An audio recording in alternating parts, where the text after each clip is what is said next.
I am super excited tonight. I was a little late, by the way. I was trying to turn off my heater. I turned it off and it kicked in anyway.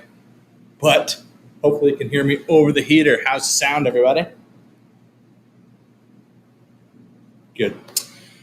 So, we're talking Tobermory. We're talking Lecheg tonight. And we have the master with us, the Whiskey Explorer. So, Mike's in the lobby waiting. You ready? Mike's ready. Let's do it. Let's pull Mike in, everybody. What's going on, man? Hey, Mike. How are you? I'm doing well. It's been a pretty awesome week. I've been blown away by the love for Tobermory and Lechek. I'm feeling it, man. Yeah. I've been doing the Lecheg dance all week, and I was pretty excited to see a lot of people posting a lot of love for Lecheg. So super fun, super cool. No, absolutely. And I think that's what I love about the distillery. You know, you get some love for Tobermory, you get some love for Lechek, and it makes it even more fun. Yeah, I mean, especially they have two kind of, very distinct similarities, but also like super different too, right? Exactly. And it's cool to see one end of the spectrum right on over to the other, the old sock or the lovely richness of Tobermory, right? But yeah, we got a whole bunch of people here with us. We're climbing up because we have a rock star Mike with us here tonight. It's all you, buddy. It's the Lechek man that's gathering everybody. It's probably the Lechek, yeah. We got Paul, Derek, Steven. We have the other Whiskey Explorer, Clay, Jen, Kelly. Tam's here. Who else? Sean, Ben, Scotch Hoser. Holy Lord, there we go. Nick, Raymond, other Nick. Tackle Central. Boom. I think I just got everybody. Hello, everybody. So I'm going to pour a Lecheg. I'm going to get that happening real quick. Mike, what are you drinking tonight? What's your plan for tonight? Well, I poured two. Of course, I'm going to have a Tobermory and I'm going to have a Lechek. And I'm starting off with Toby 12. Beauty. Mm-hmm. I'm going to start with a heavy hitter. It's 62.5%. This is a Lecheg hand-filled, so bourbon cask. It's the reason I'm starting with this is just going to open everything up on my palate right away. I'm going to add some water to tone it down a little bit, and then I'm going to that Lecheg 21.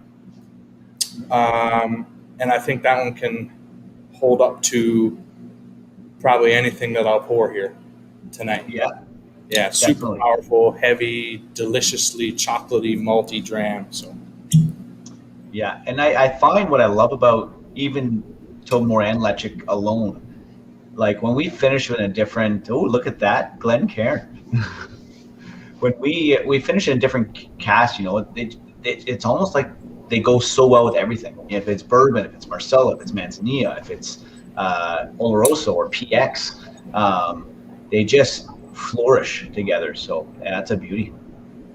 I agree, man. It seems to be like whatever wood you throw it in, it just does something funky to it, and that's what I love. I mean, I love Tobermory as well.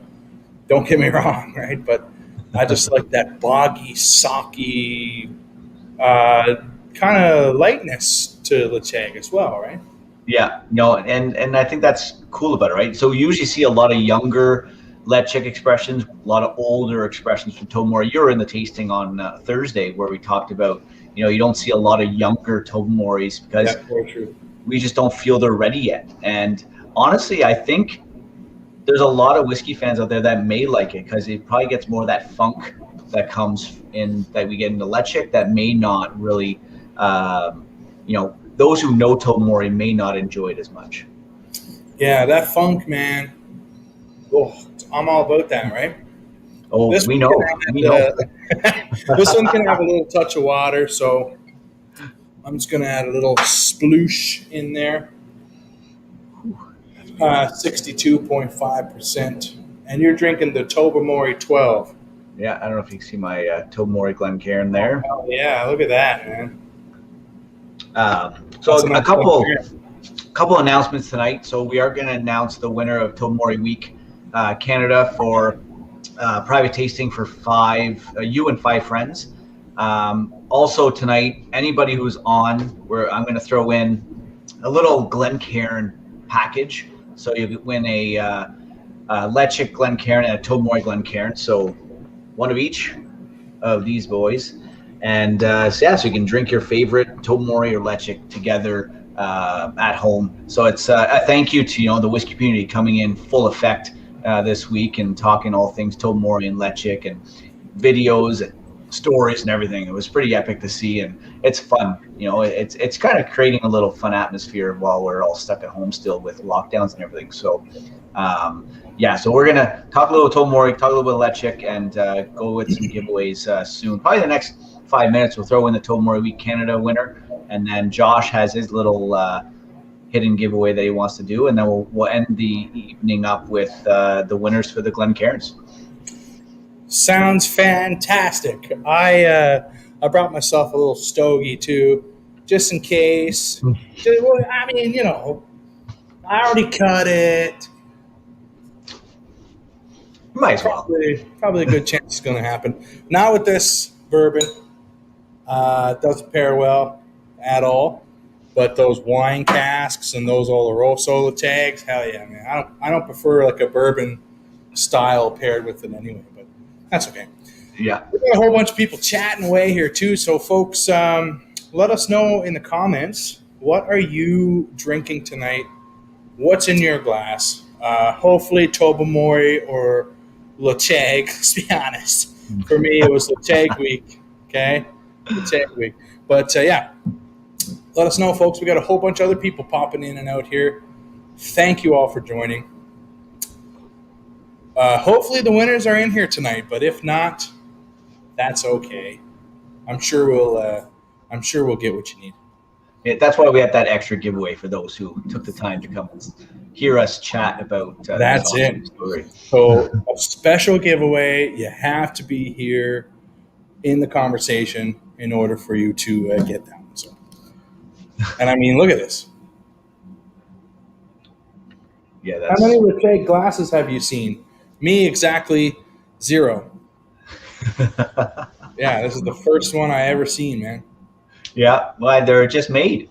I don't know how the Lechick man cannot have his own Lechick Glencairn. Oh, someday. Maybe I'll just get this one engraved on the back.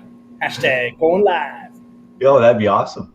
Nice. Well, I'm seeing some familiar names too, so awesome. Thanks for joining in. And I know a lot of you are in our tasting on Thursday too, so for sure. Lechick 12. Whew. Lechick 12.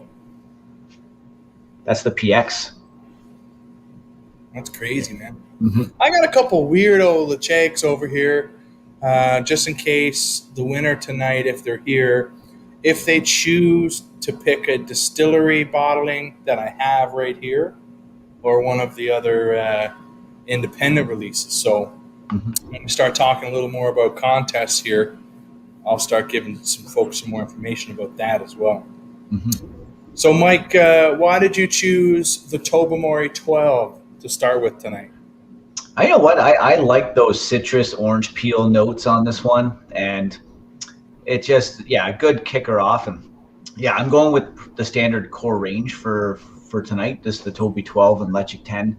I was spoiled with some pretty epic bottles on Thursday with the 18 plus tasting. So I like revisiting the 12, and man, I just got a nice delivery. That was unbelievable, man. That was a good tasting. We ended off with that 23, which to me was just powerful and pungent and delicious. Like, oh, so good. So you started light. You're going to the Lechick 10? Yes. Yeah, beautiful. 2 entry levels. Some people may have seen the Tobermory 10 on the shelf for many, many years, and certain places you still might see a box here or there, but the 12 has replaced the 10, correct? That's right. Yeah, we discontinued the 10 when we closed the distillery for much needed renovations back in 2017, and a lot of it had to do really with focusing more on like sourcing better casks and better cask management, and that's where that 12 kind of came in. It was more or less, focus on better quality ex-bourbon casks. And Tobermory, the older it gets, it's honest, it gets better. It's Tobermory needs time. It needs time to just sit back, relax in that warehouse, and showcase its true beauty through the years. So I would agree with that. That came up in the tasting as well. You said Tobermory takes time, and I think that was proven pretty obviously throughout that tasting because, man, they were all so rich and that kind of salty, beautiful dram that I enjoy so much. And I'm definitely going to have to grab one of those 23 just so I can put it aside with the 15 and, and 15 years maybe revisit it, or 2 years or 3 weeks, however I feel, right? So that's super exciting. I still want to do a side-by-side with the 15 and the 23, and I haven't done it yet, and I will, because I'd like to just see how it kind of evolved over another 8 years in those casks. Yeah, because that 15-year-old, one of my favorite 15-year-old distillery releases across the board. I've been saying that for years, man. Mm-hmm. You helped me actually snipe out the last one that I have known to exist on the shelf. So, yeah, super fun, man. Fun. Well, I'm sure you can still find some 15 in Alberta, but they're probably tucked away in the back of some of those stores and just holding on to them. You'd have to say, you got anything under the counter there you haven't showed me? And they bust out this in a couple of years, like, no good. Yeah. But yeah, no, I really enjoy the 12. I was really impressed when I first got to taste it. And, for those who like that, orange peel, citrus note, and then you get a little bit of salt and vanilla caramel. That's what, like, it can kind of confuse you because it's like, this is an island whiskey, but it kind of showcases a little bit of Speyside and Highlands in it. So for those who are really drawn to Speyside, I urge you to try Tobermory because it may become your new favorite.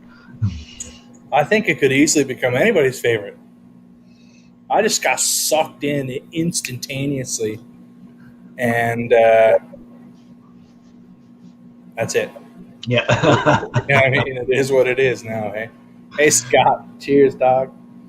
Yeah, so as we kind of went through Tobermory week, we seen dozens of crazy beautiful pictures and hilarious write-ups, and I have picked one of my favorite photos and captions to give away some Lacheg samples tonight. Just a quick recap for everyone who's joining us. Mike has a couple glasses that he's going to give away just for a couple people who are joining us here tonight. And also there's the tasting. It's a crazy tasting for you and 5 of your friends. Lacheg or Tobermory or combo both. Is that correct, Mike? That's right. So the winner will get to choose if they want all Tobermory, all Lacheg, or a combo of both. Man, that's a tough call. That's a tough call, right? Unless you get someone who hates peat, maybe it would be so easy and they pick Tobermory. But man, what a great giveaway! And Mike has taken care of all that in, and mine was just a random photo and caption that I liked, and I narrowed it down to 3 people. So we're gonna probably start announcing some contest winners maybe soon, Mike. Yeah, I think we'll go with we'll start with mine with the private tasting. So for you and 5 friends. You and 5 friends. So there was, I think, over 520 comments on the post. Wow. I didn't go back and count the total pictures. I have them in my Excel file upstairs. But yeah, massive amount. I know there's one person in particular that had more than you can imagine in terms of comments, but he is the ultimate winner. But unfortunately, he didn't win this one. So winner is Daily Dram Montreal. So Kevin. Daily Dram Montreal. Yeah, winner of the private tastings. I'll reach out. I haven't seen him on the live feed here, but I'll be reaching out to Kevin to set up a nice little tasting for him and 5 friends, and getting our Tobermory or Lechik on. So congrats, Kevin. And if you're on or not, you'll be contacted very, very soon.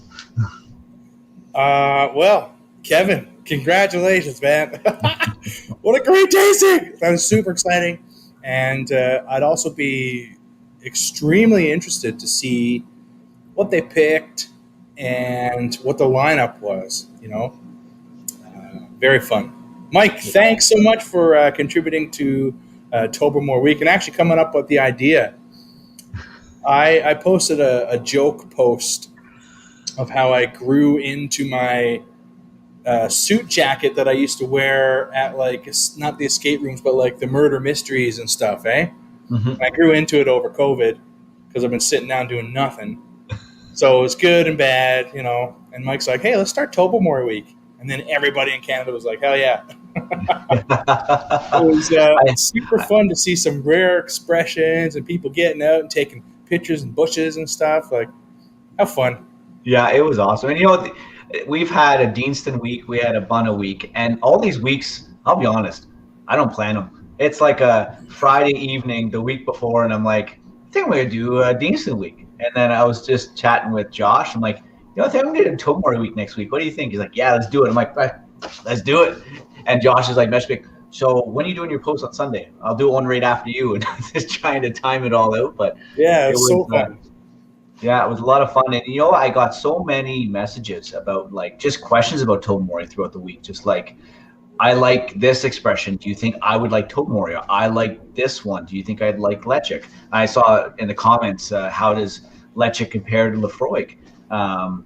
If you like peat, Lechik's a 35 to 40 ppm. It's right up that alley with the big Isla peat monsters. Absolutely. I couldn't agree more. Yeah. It's the one I gravitate to. Like when I'm doing something peated, it's the most peated whiskey that I have on my shelf is Lechik. And what a lot of people messaged me this week, they were saying, I have this Lechik, this Lechik, this Lechik. Which do I buy?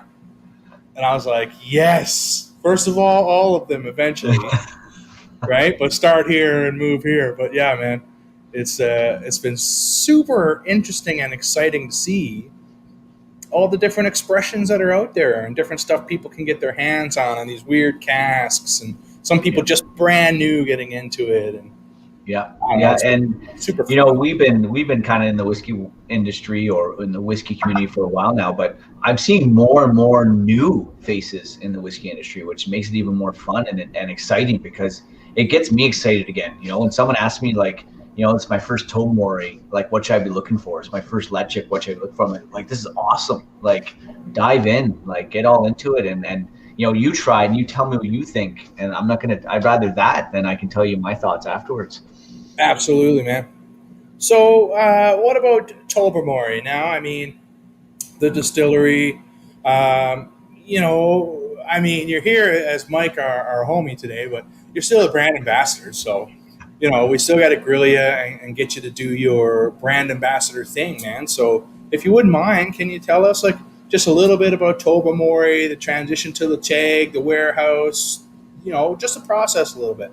Yeah, of course. My pleasure. Yeah. So, you look back to 1798, the distillery was founded then, but it wasn't actually named Tobermory. It was named Lechik Distillery.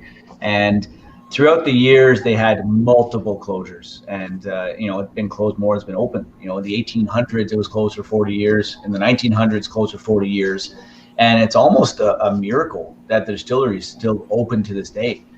Being so remote, so hard to get to, it really, a miracle. It's still here. And, back in 2017, being closed and wanting to do some much needed renovations at the distillery, we started a couple new things. We discontinued the 10-year then relaunched it as a 12-year, and we actually started producing gin. So we actually have our own gin still at the distillery, being the only distillery on Mull for whiskey and gin. Now, the Isle of Mull is probably one of the most beautiful islands you can visit. And if I can ever go back, I want to spend a month there because, you can see so many amazing things, and there's so much history surrounding the island. And it's quite a popular destination for summer vacations because it's quite warm on the island as well. So if you ever have the chance, go, you will not regret it. Now, Josh was talking about warehouses. We actually don't have a warehouse at the distillery. In the 1980s, the owners of the distillery decided, they need a little bit of money. So they sold off the warehouses and made them these beautiful apartments. And with that, the owners at that time, the casks were actually shipped out to Jura because that was the closest they could actually ship it to mature. And when Burns Stewart bought the distillery, they took all those casks and then moved them to Deanston. And that's where the majority of the casks for Tobermory and Leitchick are actually maturing in Scotland. Now, we do have a small distillery building that they transformed into a warehouse, which is called Warehouse Number 1, where you can have, fill your own bottles out of the cask and warehouse tastings as well, which makes it that much more unique and fun. You never know. I may have a Warehouse Number 1 tasting one of these days for us here in Canada. I have some plans for some other warehouse tastings, which you'll find out soon enough about those, maybe Bunna. But it's quite a beautiful distillery, a lot of history. But with being such a small distillery, a lot of people don't know about it. And I think, over the last couple of years, there's been a cult following for Leitchick, but Tobermory's been quiet. But I'm seeing more and more of, Leitchick and Tobermory really coming out and attracting many, many whiskey enthusiasts. Now, also, all of our whiskeys are unchill filtered, natural color, and bottled at 46.3 or cask strength. So the only way it would be below 46.3 is if it was cask strength below that. So you're drinking it as close as our master blender is actually when she's in the warehouse and tasting the cask to make sure they're at the utmost quality for us to expect when we enjoy these awesome whiskeys. So for sure, you get that awesome flavor profile of Tobermory, those sweeter notes, and then you get that nice Leitchick. I always get a little ginger in every Leitchick I taste, nice peat influence, earth notes. Yeah, just a beauty. So it's for sure a cool little distillery, small distillery, but it is a fun one for sure. But yeah, the Tobermory gin, it's a fun one. Like, I didn't drink a lot of gin, and my wife loves gin. And I got my first bottle of Tobermory gin sent to me, and they're like, "Hey, what do you think?" And I'm like, I gave it to my wife and said, "Here, tell me what you think," because I have no idea. But then I tasted it. I was like, you know what? This ain't that bad. So I started. Quite tasty. Someone said the Botanist too. The Botanist is quite lovely as well. I would call Tobermory and the Brookladdy, the Botanist, probably two of my favorite gins. Because why not, right? I don't know a hell of a lot about gin either. I prefer my gin ice cold and straight up. Yeah. Yeah, I don't. I'll drink it with tonic and stuff, but not generally necessary. I do like it on ice. I do rather just drink I it, like that. just on ice, and I think it's just great. And then someone says, Leitchick 10, a couple years ago, was quite light in color, like pale straw. Got a new one that's quite a bit darker. They're saying, is there sherry cask in there now? Great question. So all of our casks now are matured in ex-bourbon. So it could be you get a little darker color from that as well. Prior to that, there was a combination of casks, ex-hogshead, you get first fill whiskey at times, and ex-bourbon. So I think that first fill whiskey would give it a lighter color than an ex-bourbon. So that could be the reason why it was lighter. But the other thing is, with being unchill filtered, with being natural color, every single Leitchick 10 may be a little different from the one you bought previously or the previous batch. And I think that's what's great about this too, is if we're huge fans, that's okay. It's different every time. So, and that's what we expect, right? We want that as part of our, as whiskey enthusiasts, we look for that in the whiskey. Yeah, man. I love to see the batch variations. Some people would shy away from that because they may not understand it at a certain point. And, I understand that too. But once you start to realize there is a variation, and that variation sometimes is just phenomenal, then you want to see.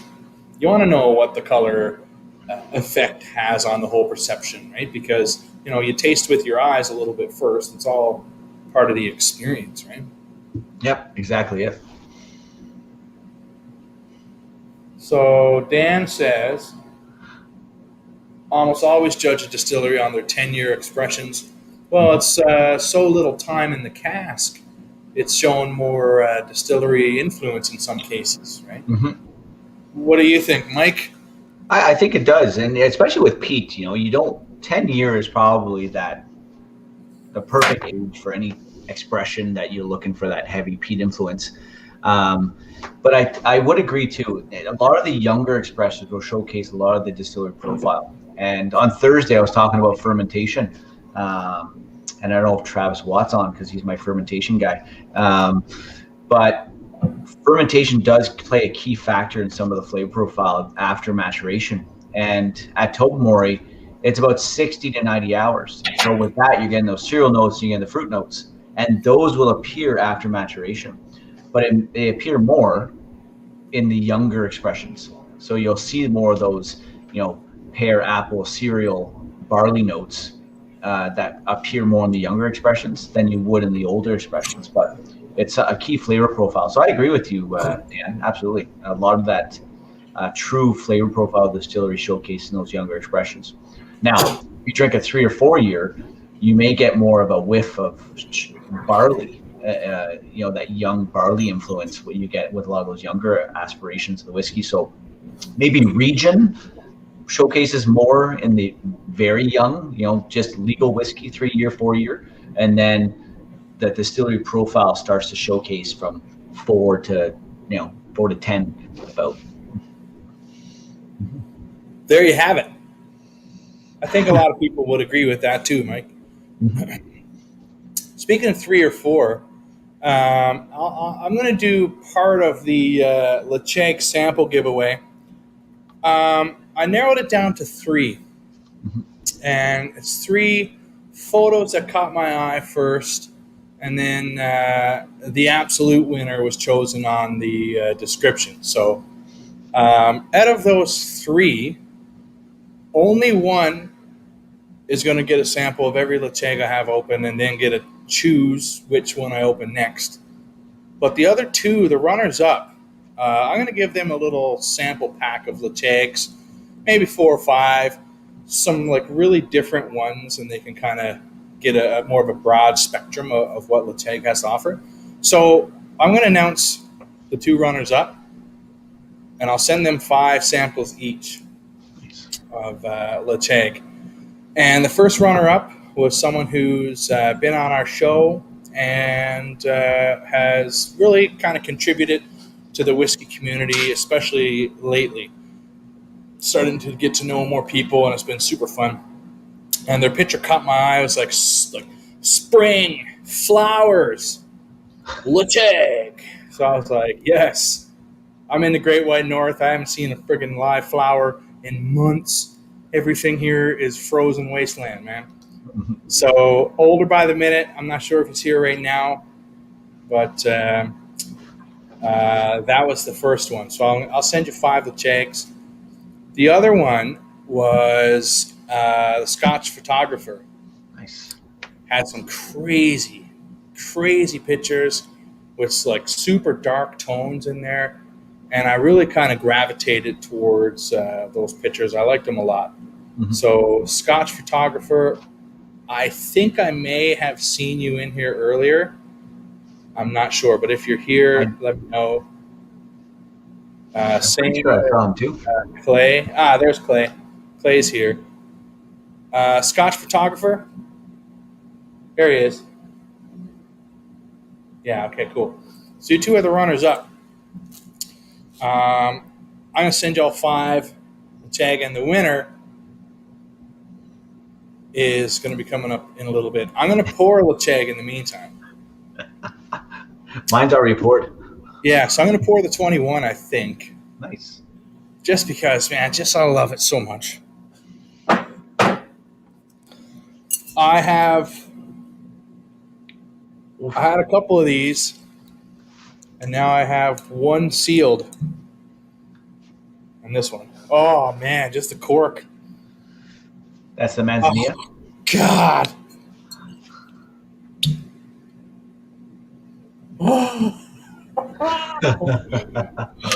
Unbelievably delicious. That's the Manzanilla, Josh. Yeah, man. Ah. Just there's something special about this whiskey. Mhm.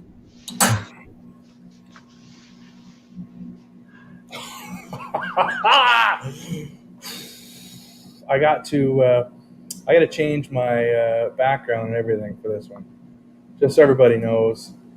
This is what I'm drinking right now. Mhm. That's the jacket that I grew into. Nice. Yeah, yeah. So, Mike, this 21, you have had this. I have. What can you tell us about it? Oh, that's a beauty. Honestly, it's another sweet peat in my mind. It's salted caramel, um, yeah, soot, ash, Yeah, earth, heaven. it is. This I, is stupid good. and you know, I wasn't even the first one to drink that expression in Canada. Um, Who was? you were my friend, of course. I still have the bottle in there, man. Yeah, pop the bottle, pop the cork, poured your first one to taste. Yeah, that was in Banff. Yeah, yeah. What a crazy time, man. I don't know how we all fit in that room. I don't even know either. And I don't know how we got all those Glencairns because everyone had a Glencairn. It was amazing. I had never thought about that. It was like 20 people or more in that room, Yeah, and everyone had a Glencairn when it came time to pour. yeah. I was like pouring and like, oh, we have a Glencairn. I'm like, this is awesome. All right. Oh man, I never ever thought about that. That's hilarious. Yeah. No, that was good times. Uh, I'm missing seeing everybody, and then I don't worry. I got some crazy plans when we can gather again. You know, all these bottles behind me just keep piling up, so I gotta yes, they do. wait to get some classes in. And you know, whiskey shows are awesome, but seeing the community together and gathering on a little special tasting outside of the festival makes it even more special. Yeah, man. That's the thing. Someone posted earlier about your tastings and said they got them through the pandemic. And I mean, seemingly out of nowhere, you were like, "Hey, let's 25 of us, let's 50 of us get together and drink a bunch of righteous drams." And everyone's like, "Hell yeah, sign me up!" Right? And now it's just turned into a whole virtual community as well, right? It has, and it's growing like even more. Like I know we started off. What's got to be last May? We did a 36-year canasta Bana tasting, and then I just kind of took off from there, and it was all like pretty epic bottles. And you know, now it's word of mouth, and you know, getting emails say, "Hey, can I get on the list?" I'm like, "Yeah, I just sent an email to this group, and we'll get you on the list, and we'll go from there." And it's been pretty fun, and it's a whole new virtual kind of society almost like Yeah. everyone jumping on virtual whiskey tasting. I know there's probably 3 a week from different brand ambassadors as well, and different clubs and groups. And um, I've been doing a few, but usually one big one a month, which has been fun. It's exciting, and I get to taste some pretty epic whiskeys too. So, it's Well, we all get to taste things that we simply wouldn't have access to sitting in front of us on the shelf. Bunnahabhain 40, what was it, 46 or 46, 42? Yeah. 46. So, Yeah, like, I mean, we can't just go buy that bottle. And as a group, we can't say, hey, let's 12 of us go buy it. yeah, No, right? But hey, 50 of us, yeah. yeah. That Someone that's take that's care of 40. all the logistics and it just shows up and we start tasting it. Yeah, man, Yeah. that's been a real wild ride, right? that 46-year tasting was like the price of the tasting was basically the price of just the 46, and then you got 9 other expressions to taste. Like, Yeah, not just any expressions, like crazy awesome expressions. yeah, Yeah, yeah, I that was I miss fun. the days too where we could all gather. That hopefully sometime soon we'll be over that hump. Yeah, Nick says to Lecheg 42, like for me, I was just blown away.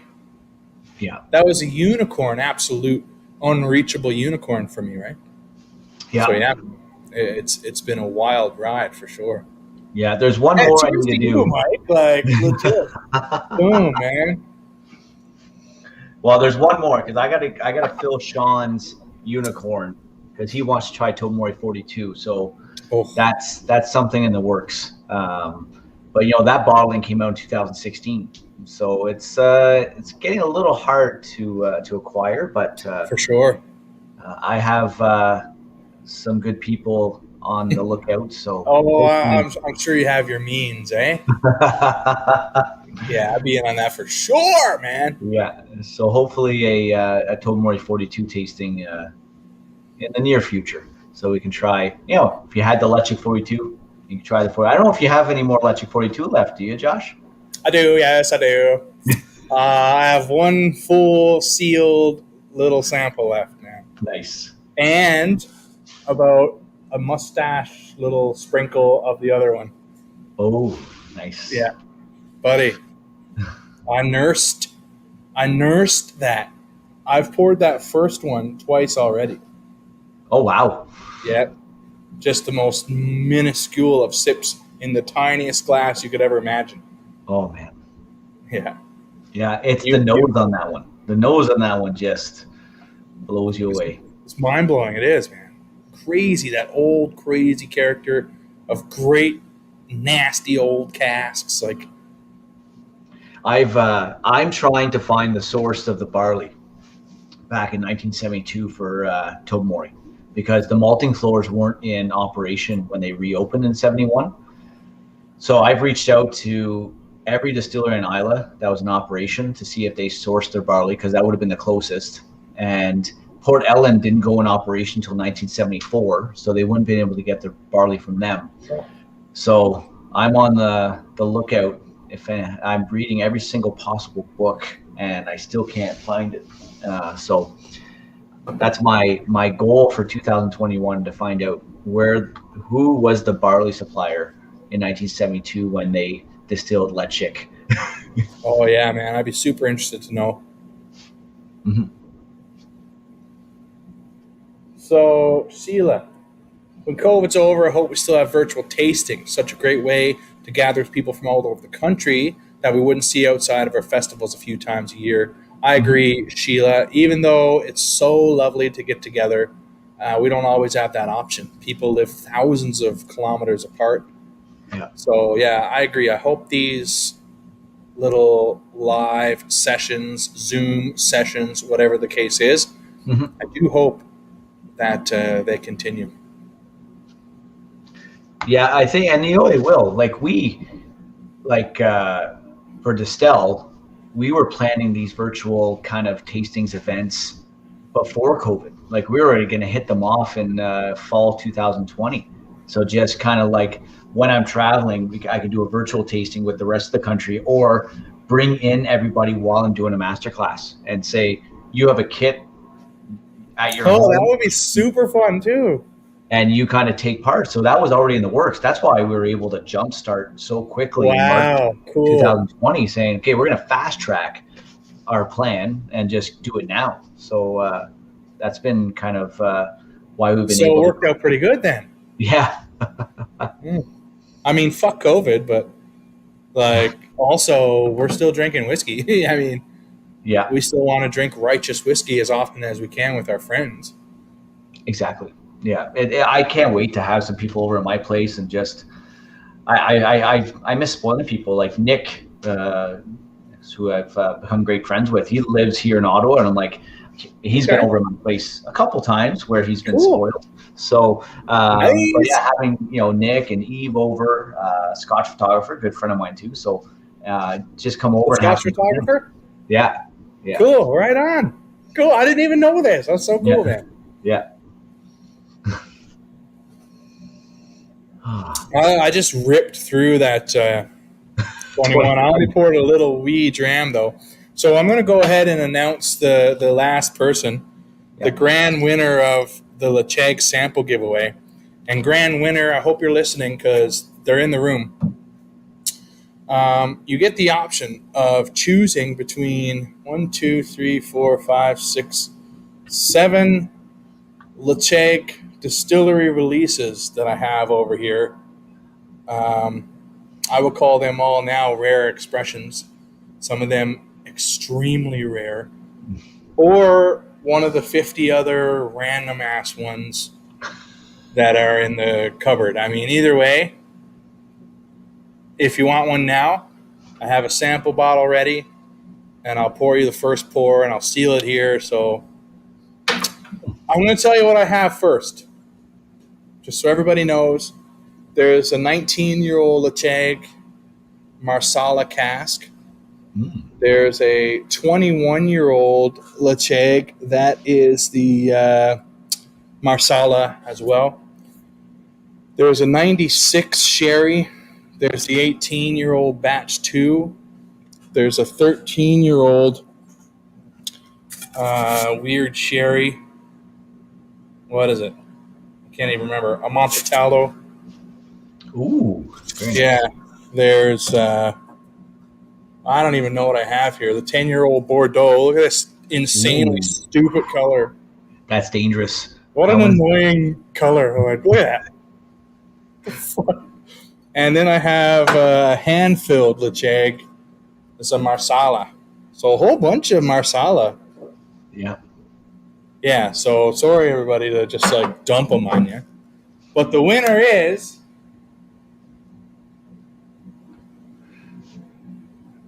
Fantastic Nick. Yes. Yeah. Way to go, Nick.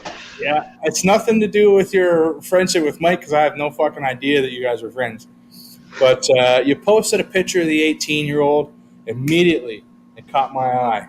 And I just liked, again, those dark tones that were involved. Yeah. And when I clicked the description, he started talking about me being a Lecheg sports star, add a beard, minus a couple abs. And I quite literally laughed out loud, and it was very enjoyable. So, man, that's what nudged you over the top, was that little bit of humor that I really enjoyed. So you got your choice, man. I can open one of these crazy ass Lecheg distillery releases, or you can wait, and I can open a random ass other one. I don't know what I have in there for indie. So I have a funny feeling which one he's going to pick. Whichever one, man. It's all you, buddy. So I think he's going to go with the Bordeaux, but that's just my guess. Do you think? The 10-year-old? Yeah. Yeah, we'll see. That's a stupid color. What an annoying color. Look at this. Look at this. Oh, yeah. Look at that. I don't know. Is that what you're picking, Nick? Or is he just saying this? Is that what you're picking? Tell me that's what you're picking. Oh, yes, yeah. I was hoping you picked. Good. This is the one that I secretly wanted to open next. Okay, final answer, Nick. I'm going to crack this right now, and I'll pour you a little dram here. Nice. So, to wrap up the night, there's one more. One more. There's one more. So, we got 2 Glencairns. My lighting's horrible. One is Lechik. One is Tobermory. And that's for anybody that's in tonight to take part in our little live event to wrap off Tobermory Week Canada. So question on the Bordeaux. So all three distilleries, we play around with a lot of the same casks. So you'll notice that Tobermory would have, some we had a Lechic Bordeaux, we had a Deanston Bordeaux, we had a Bunna Bordeaux. So it's really a lot of times sourcing a lot of the same casks and playing around with the three distilleries. So, and that's why we see a lot of resemblance from the three when it comes to all things distill, when it comes to three distilleries, when it comes to what we're doing with the casks. That was easy. First pour. And second pour. Nice healthy one, seeing it's the first one. I've had it, and you're going to be blown away. Oh, yes! Okay, cool. Yeah. It's dangerous. Look at this color. Yeah. Cool. So, Mike, what are you basing your glass win on? I don't know. Like, I don't know how we can do a giveaway with everyone in the chat. I don't know if there's a way to track the people that are in, or Let's see. Any recommendations? Man, I would say we do trivia quite often. Okay, let's do trivia. Okay, so we got to set out rules for trivia, man, because people be getting like rustled up. Okay. Yeah. Yeah. So, okay, folks, the trivia rules are going to be simple. It's got to be the first timestamp one to pop up on our screen. If two people came in at 7:48, it doesn't show seconds, but it shows the first person in. And if you clicked enter at the exact same fucking time, wrong. It's whoever showed up first. Okay. Is that fair with everybody? That's fair. I think it's fair. I think that's fair. And Casey wins, 1976. Okay, so yeah. I agree. Look at this. I can't stop looking at the color, even poured. It's orange. That's beauty. It is beauty. So, Mike, I'm assuming you have 300 to 400 trivia questions ready to go, correct? Yeah, I'm ready to go. Okay. Okay, so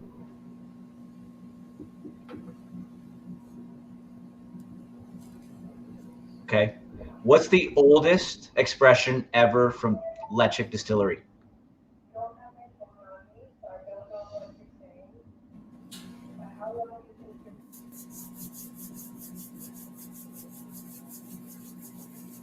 Oh, this suspense is killing me!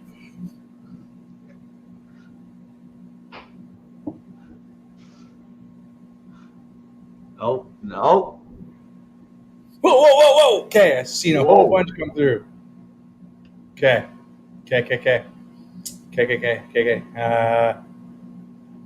Who came in first? Oh my God, they're still rolling in. Was it Nick?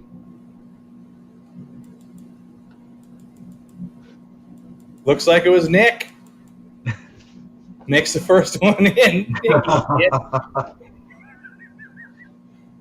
We got a whole bunch of incorrect guesses. Yeah, so there it is. Many incorrect guesses. But according to the timestamp, Nick was quickest to the draw. There it is. I'm really liking these incorrect guesses. Some of them I'm like, oh, I just love to have a Lechic that's 69 years old. Someone said 72. Oh, yes, please. Mm-hmm. Nick, wow, man, you're double winner tonight, you bastard. We should have disqualified. We should have disqualified previous winners. Yeah. Well, just a big thank you to everyone for participating in Tobermory Week Canada, Lechic Week Canada. It's been a blast, and all the questions coming in, the pictures, amazing, and big thanks for tuning in tonight. It's been a blast. Yep, I do highly appreciate you stopping in to see us, Mike. That was super exciting. You were super knowledgeable and super kind for you to choose our platform to announce the grand prize winner, which again was a tasting of Tobermory and or Lecheg for you and 5 friends. Yeah. And Kevin's on, by the way. He joined in. Daily Dram Montreal right there, the winner. Daily Dram Montreal. Well done. Congratulations. We also have Eves was a winner. Scotch photographer. Beautiful pictures. Older by the minute clay. Great picture.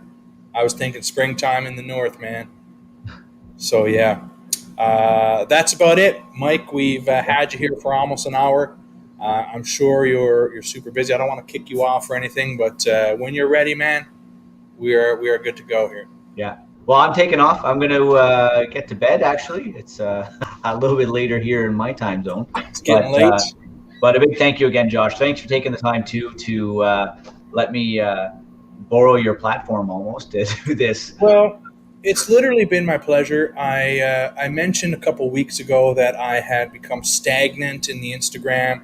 I wasn't feeling as inspired as I once was. So then you're like, Tobermory week, man. And I was like, hell yeah. So I was out in the bushes getting pricklies in my legs and stuff. Like I was in the woods taking pictures and I was like, this is fun, man. This is really what I enjoy doing. And I stopped doing that, right? So cheers, Mike. Cheers, buddy. Thank you again. It has been a true pleasure. Everybody, thanks for joining. I'm going to stick around, smoke a cigar, and drink some more Lechegs. Might open more. Who knows what happens. Yeah. But, yeah, we'll let Mike hit the sack here. And hopefully we'll do this again sometime soon, Mike. Absolutely. Absolutely. Okay. Thanks again, buddy. Cheers, everybody. Have a good night. Yeah, there you have it, folks. Mike, the Whiskey Explorer, is out of here. He's got to go to bed. And I am going to smoke this stogie. 2 pricks in the wood. Yeah, Dave. Speaking of pricks in the wood, I did get like pricklies when I bend down. It goes into your nutsack because of your how your nutsack hangs real low. But yeah, so that happened. I had a torch. Yeah, I'm going to stay alive. I'm going to smoke a stogie here. Here's my torch. Actually, Nick, this is the torch. You and I traded this torch. I have my purple one over there, which is amazing, by the way. But yeah, we actually did a random trade. I didn't even realize who I was talking to when I started offering the trade. Stogies. Yeah, so this is a My Father La Antiquidad. I can't pronounce anything. Got a lovely red band here. And I have a beautiful V-cut. We're going to toast this end. I like giving it like a fairly deep toast. And just almost let that kind of go out. And for those of you who tuned in for the contest, thank you so much. For those of you who tuned in for Mike, you don't have to feel obligated to stick around. We won't hurt our feelings, although we would love for you to stay and to join the conversation. So I don't know who's drinking Lecheg tonight, but I do believe there. Yeah. That's the comment. Boom. Ooh, nice draw on that. Now let's toast this all the way here now. See how this holds up to a Lecheg. This 10-year-old Bordeaux is super fine. I got a little touch of water added to it. Just so you know, let's talk about this one. Seeing this is what Nick chose. Aged 10 years, Bordeaux wine cask matured, 56.9%.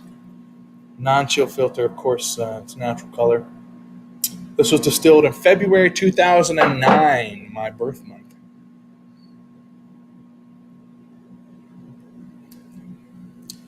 I'm going to get that a little hotter. Didn't feel like a full draw.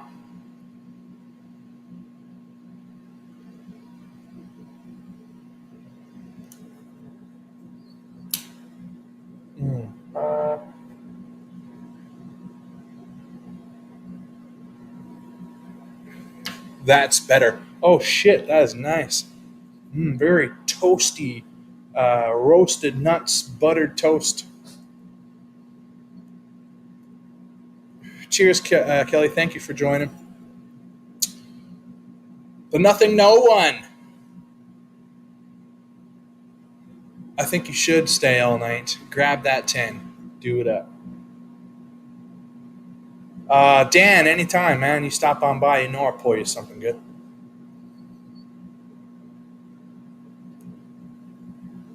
Ooh, that is nice. I like that a lot. Oh, deep, rich flavors. So toasty.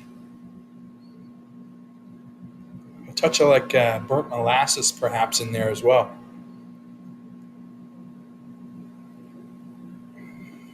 Oh yeah. Oh, that's nice. And I'm pairing it with this bastard. After I even put some water in there, still super dark. Like, let's put it up against the white here. Look at that.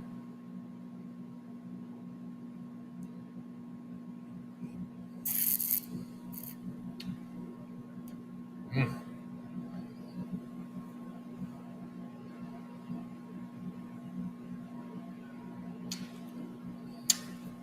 Mm. That is unbelievably delicious.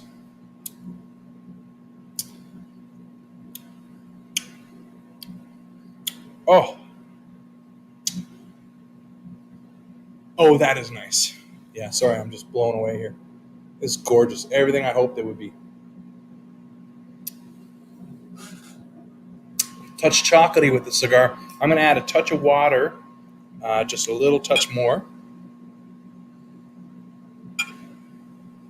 And I'm getting this lovely red fruit after the addition of water, even paired with the cigar. That beautiful red fruit's just coming straight through to the front, all the way in through the back of the tongue. Delicious. We got someone in the lobby. We have Daily Dram Montreal. We're going to pull them in, and we're going to talk some Lecheg. So Daily Dram Montreal, give me a thumbs up. Are you ready? Oh, yeah. Here we go. Boom. Hey, what's up? Daily Dram Montreal. Why don't you go ahead and tell us, who are you? Yeah, I'm Kevin from Montreal. So I started this this Instagram page just to have some pictures and try not to spoil my personal Instagram page with whiskey stuff. So and some of you guys might know me from samples, bottles, and stuff like this. Okay, man. I And know. you won the huge master giveaway tonight. Yeah. Pretty happy. Actually, Nick sent me a message telling me that, hey man, you won that the Tobermory week. You're the winner, and I'm like, what? And I'm like, okay, I'll tune in. I just put the baby to sleep, and I'm like, oh, I'm ready to go. Then I was just having a small lineup. Well, kind of big lineup actually, but different distillery. And now I'm just gonna open this one. It's Mm, Drumberg Tobermory. It's 20 years old. I beautiful. just received it. It's 55.2% ABV. It's Nice and healthy. produced, yeah, it's produced by Drumberg stores. Honestly, I don't know them. I just I just heard from Sean that actually it was a bottler which was having Tobermory editions which were older. So I was just like, okay, then let's jump in. Why not? Hell yeah, man. I'm drinking a. Oops. Did you remove yourself or did I remove you? Oh, you removed me. My bad. That was my bad. Yeah. Someone asked what I'm drinking. It's Tobermory Lecheg, of course. This is a 10-year-old Bordeaux. And it says here Bordeaux cask matured. So I'm assuming there was no bourbon maturation in this one.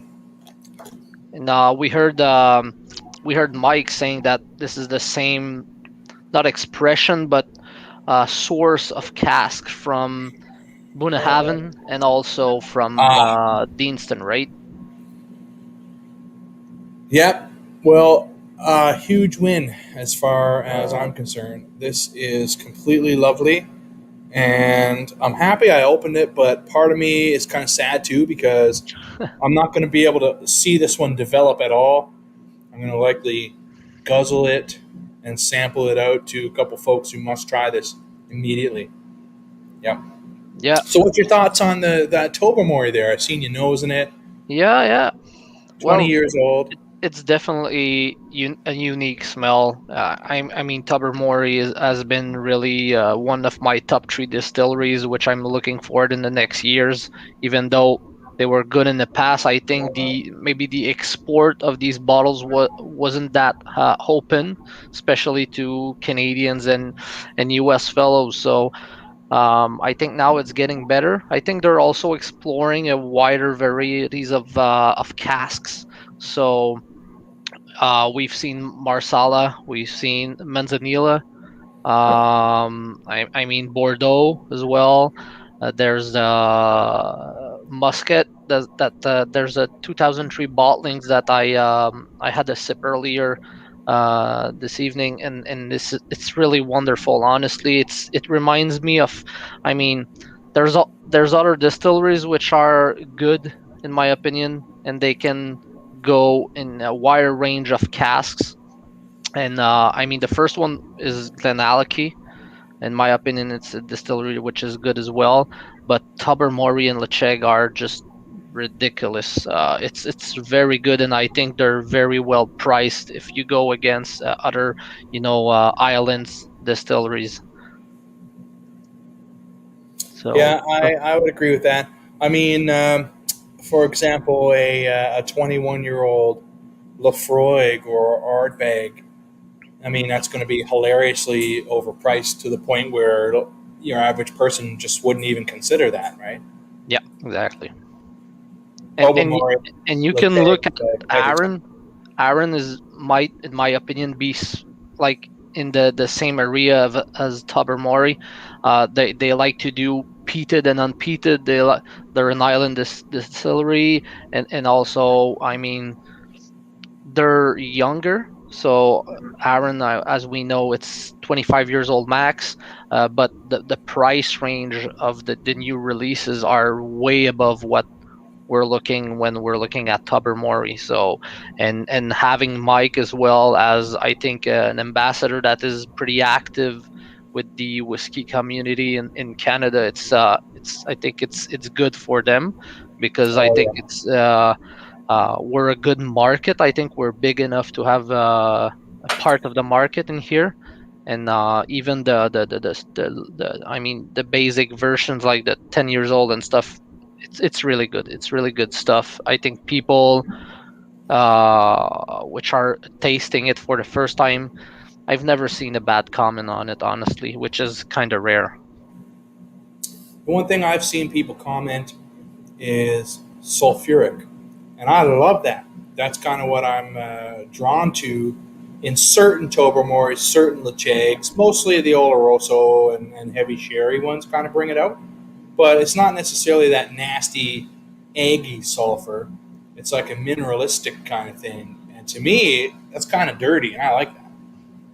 And that's You, been a deterrent for a you lot know of people. what's funny is actually that the three distilleries of the still, which is Bunnahabhain, Deanston, and Tobermory, has been having many comments about the sulfuric aspect in it, especially the newer releases of Bunnahabhain. And and we have someone in here in Quebec, actually, which is doing a lot of reviews, is André from Quebec Whiskey, and he's been in the business for a while, and he was saying that like most of the Bunnahabhain latest released are having that sulfuric, aspect, and lots of people were laughing and were like, yeah, well, not that much, but when you look at older releases and you compare them, you can see the difference. And I think, well, I didn't bought or drink any older Tobermory. I mean, really older ones, and had the chance to get a taste of the 42 yet. Uh, guess I will soon. But yeah, Yeah, I it's can't wait for that one, man. It's gonna be so good. Yeah, so you can see this one, even though it's an independent bottler, I honestly couldn't make the difference between a regular release from the distillery and this bottling, because the aromas are so unique and they're so straightforward in terms of distillery aspect, that it's just plain toasty, honeyed, distillate, and it looks wonderful. And you can see the age on it, which is, this one is, yeah, 20 years old, so it's pretty obvious that this is not a young whiskey. That's nice, man. This 10-year-old Chag here, it's behaving a little older as well, but it's got the youthful kind of zing to it, but it's got like a chlorine almost type of mineral to it. And I find with Lacheg, quite often you have a toothpaste kind of vibe or chlorine kind of vibe, or the boggy old sock, which seems to be kind of prevalent. But this one is no toothpaste at all, and definitely has chlorine in there, man. Those wine notes. This is just a gorgeous, beautiful whiskey. I have someone in the lobby as well. So, Daily Dram, we're going to stick around with you for a couple more minutes here. We'll hear a little bit more about maybe what you're drinking, and then we'll bring Paul in. Yeah, Paul's drinking a Lacheg tonight, and I want to know very much what his thoughts are. My wife is going to bring out a very similar Lacheg to what he's opening, I believe. So just before, I'll give Paul a little bit of a warning here, maybe 5 minutes or so. But Daily Dram, you are into Tobermory, Lacheg, but what else kind of captures your interest right now? Like, what have you been kind of exploring or gravitating towards lately? normally there's a step that everyone's looking at, higher end whiskeys, and I've been there for, not a while, but I've been there, and now what I'm looking for is more, different distillates, trying to see, have a wider, opening, and see what's new in the market, what's the next whiskeys and distilleries that are going to be, really nice, that you won't get the marketing and all the overprice that is currently going on. I mean, COVID has impacted a lot of areas. Whiskey is one, I think. Honestly, the price are currently ridiculous. If you go into, auctions, you go outside your regular retailer. So right now, the I think the distilleries I'm looking for, Glenallachie, like Tobermory, Lecheg, are always in because they're not Right. that old. And honestly, that's, I've also drank some Fettercane, which is new for me. It's a new distillery I tried, which I wasn't disappointed at all. Feta Karen. Yeah, I like and Feta Karen. Aaron is definitely something I'm looking for as well. Different bottlings, but also the core range, because I think there's a huge step in the newer core range from Aaron than the older. You're tasting the 18 years old, 21 years old, and honestly, there's a big step, and it's promising for the next years. I think the cask looks way better. The balance is better as well. The bottles So look better too, man. yeah, yeah, man, that comes I with love it. I So love those packaging. I like the new upgrade in the bottles. yeah, And again, you see it first, it catches your attention. Maybe we're at the point now where what people whose opinion we respect influences our decision more than packaging. yeah. But man, something about the package really gets me sometimes, right? And the maybe the last one, I'd say it's not a distillery, but it's a bottler. So I think Carnmore is trying to step up in the game. Uh, Specifically in Canada, I know they're having a new distributor for a lot of them. So I think I have like 6 or 7 editions right now at home. Um, and I've compared them to the older ones, and I was like, yeah, well, there's, a step up. I think it's the same ABV. The bottle is looking better as well. I think they really changed the aspects of the bottles and the cases, but the taste is there. And even though it's normally younger whiskeys, sometimes it's great. There's some Yeah. distilleries which are really nice, even though it's young. Talking about Ben Nevis. Ben Nevis is really nice in younger whiskeys, in my I agree. opinion. So Agreed. that's pretty Carmore much. too. Carmore, their limited series used to be 46%, and then Yeah, it bumped up to 47.5%. And exactly. I mean, like, man, that's a huge difference, and that's a noticeable difference in a lot of cases, right? Yeah, of course. I mean, and sometimes it's just a marketing aspect as well. People won't buy it at 46, and they're like, "Oh, it's higher now. I'll try it." Yeah, And I mean, I was like this couple, months ago. I was just like, I want something with more kick and some more cast drink or something like that. And I wasn't really intrigued by a 46% when something available at the same price was cast drink or something. But sometimes you got to taste both, and at the end it's a matter of can you taste both, or you have to pick one. So sure, sure. Well, on that note, we'll say goodbye to you for tonight, and we'll bring Paul in, and we'll see what Paul's got to say. But thanks for sharing your opinion with us, and cool Lacheg or cool Tobermory that you opened, a 20-year-old. And what kind of cask was that finished in? Just as we wrap up here, you said it was high 50s, mid 50s, right? yeah, it's 55% ABV, but that's not mentioned. Just say it's pretty much straightforward. So I'd say it's probably a hogshead. Doesn't taste like a first fill bourbon or anything. Looks like No. probably a hogshead. Um, really good, toasted, honeyed, typical like coastal, flavors in there. Some And you're herbs, pleased?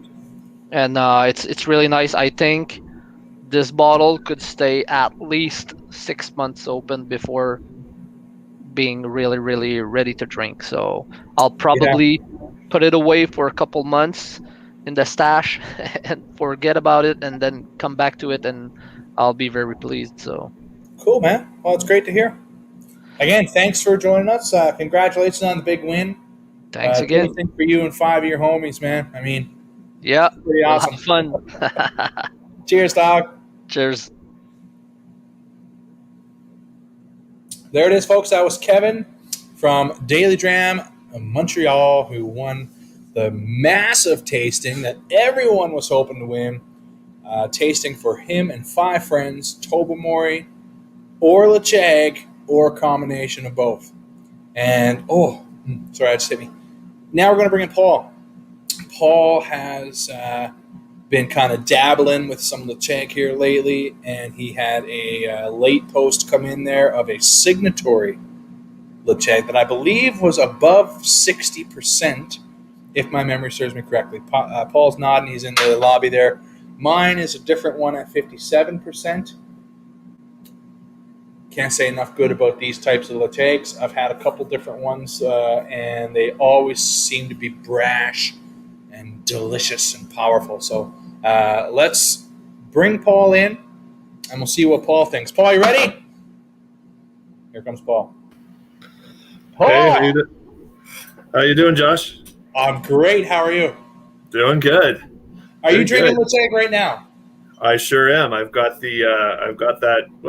Everything's backwards. So this is the one I have. It's a Lacheg 2007, and it was distilled in July of 2007, bottled April of 2020. So it's almost 13 years old. So it's like 12 and 3/4 years old, and it was Brand new. yeah. Exactly. Yeah, it's quite new, and it was one of 614 bottles, and it was filled in it's a refill sherry butt, so it's not super dark, right? Yeah, it's probably not a But sherry bomb. no, it's not. But I don't really mind that because Exactly. like the Lacheg signature kind of still shines through. Like I've only had the Lacheg 10, and what I like, you were sort of talking about it sort of like an old sweaty sock, like a dirty sock. Like for me, when I smell that, especially when I taste it, it's really, really kind of salty to me. And this sounds equally gross, but I grew up in Vancouver and lived just a short walk from the beach out by the university. And when you're walking along the shore, you have these, just like old shells that seagulls have plucked, and they're weathered and they're salty, and it's not that I've done it, but it feels like you're picking that up and you're like licking it. It's sort of like this mineral quality. It's salty. Yeah. And then the quality of the bourbon, of the predominantly bourbon barrels, shows through kind of like on the entry. So I'm getting that, but with the volume, turned up to 11. This is 60.1% ABV, so it's pretty heavy. And I do get a little bit. I mean, I'm assuming this is probably Oloroso, and I am getting some of that signature Oloroso, but it's not slapping you in the face. You still know that you're drinking a Lechic. Yeah. So this one is a first fill sherry, which I also assumed was Oloroso because of the kind of brashness, rubbery kind of intensity that you get there. Spicy, right? This one was distilled in 2005 and bottled in 2017. And as you see, I have thoroughly enjoyed this. I had to save a sample because Nick gets a sample of everything that's open, so I wouldn't want to kill it and have him miss out on this, because this is a truly delightful bottle. And I would assume, with knowing what I know about the Signatory, that yours is probably not disappointing. And mine, you can add a ton of water. Oh, yeah, I've been playing around with it already. I'm gonna play around with my dropper, and I've only been putting a few drops. Like I could even put, an eighth of a teaspoon or quarter teaspoon or more into a 2-ounce pour, maybe even more. Just keep diluting it, and just sort of seeing what kind of layers that you can pick out. Like for instance, like the Highland Park cask strength, you can keep adding water, almost like down to wine strength. I agree. I agree. You're getting like these layers. It's like peeling back an onion. I love it. Just like, I did that over over half a day. Like I had a whole day off, and I just spent half a day adding water and tasting it. It was amazing. But anyway, back to the Lechic. Like I do get the brashness of the Oloroso. I do like sort of like the dark fruits and the dark chocolate that I get from a really good cask. So yeah, this cost me just under 190 all in, and it's a big chunk of change to let go of. But I knew from thanks for recommending this to me, and also Sean he seconded that opinion, and I'm totally not disappointed. I would go back to Signatory cask strength any day. There's like a Bonahaben that I saw. There's a Strathmill that I think it's this latest release that is just, you can't even see through it. It's so dark. Like that's an amazing color. So yeah, I would definitely come back to that again. The other choice was the Rest and Be Thankful Lechic. I think it was a 2007 as well. This is definitely great. Thankful was sherry as well. It's very light sherry. It's quite lovely.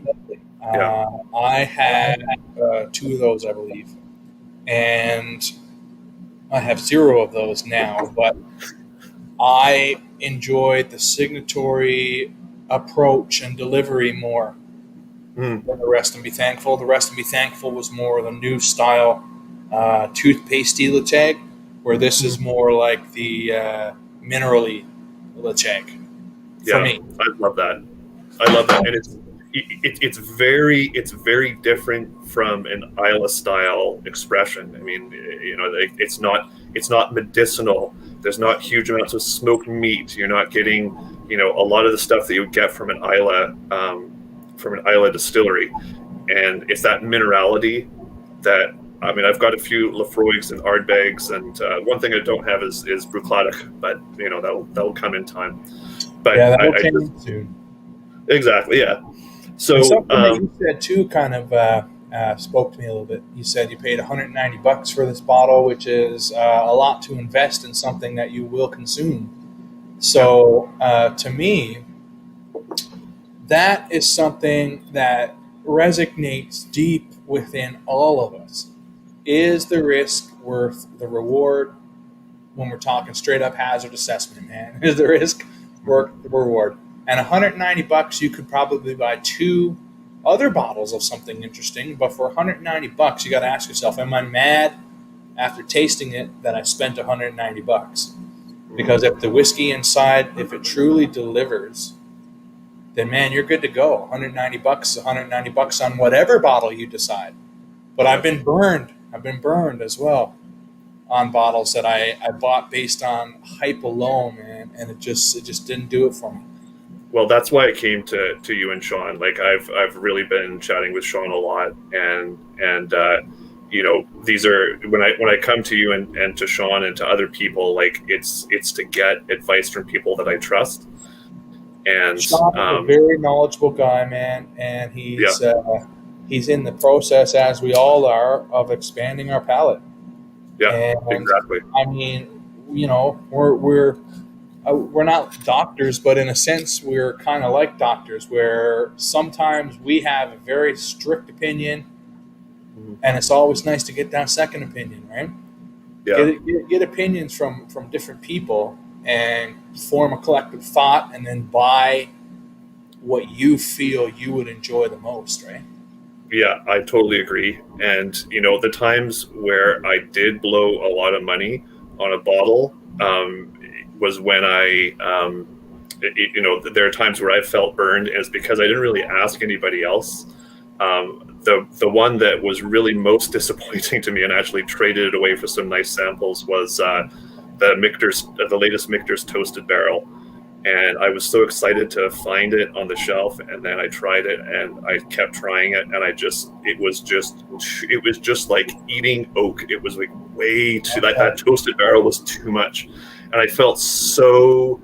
That's a lot of money to me. And yeah, well, you're attached to it emotionally, man, because that exactly. money costs your time, Exactly. That was a lot to me. But the other ones, like the Lafroig Lore, is expensive. I actually paid $170 for it, which is actually a decent price. It's not too bad. I knew it was more money. It's you pay more than it's actually worth. But I just really fell in love with Lafroig, and I was able to get the Cargus 2020, and I've got all the base expressions. So I knew that what I was going to get there is from a distillery that I really liked. So that wasn't a disappointment at 170. And this one here, I wouldn't have pulled the trigger if it wasn't for the two of you, vouching for its quality. So I appreciate that.